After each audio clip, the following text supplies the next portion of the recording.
Aloha, Joshers! Today we're going to be doing another episode of SpookeeBOX, or JEEZEEbox, or whatever you want to call it. And today we're going to be talking about Fear Street. Fear Street is a trilogy that came out earlier this year on Netflix in parts.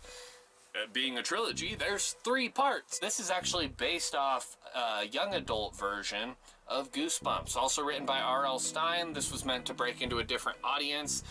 It's a lot more into the slasher vibe. So in the first one, modern day, and we've got, basic slasher plot. But in this one, we've got Sunnyvale and drawing a blank.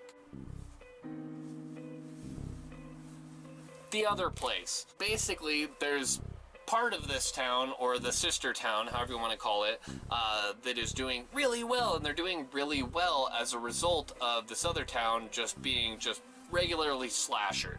And you find out there's like old historical ties that are the reason for that, and we first get that a little bit more in the second movie when we go back to like kind of more of like an 80s 90s sort of vibe. This is more like early days into this, other slasher type characters, some of them even that had appeared in the first one, and this is kind of just building the story a little bit. It is the middle of a story, it's the second one in a trilogy. It's The Empire Strikes Back. The third one, we go way back in the day. We got a body switch, and then we're more like witches, burning witches at the stake sort of days, pilgrims and whatnot. One of them was like an evil witch, and then it builds from there.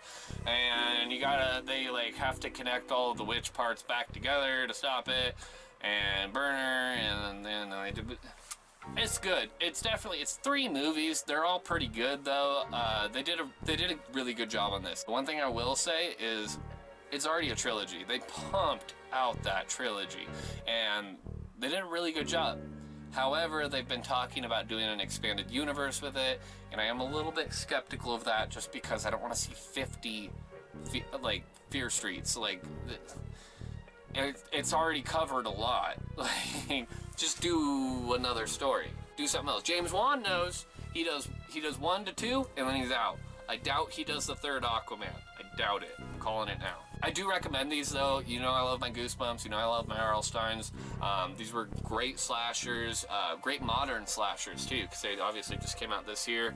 You can find them all on Netflix. Check them out. And why dress like you when you can wear me? Thank you.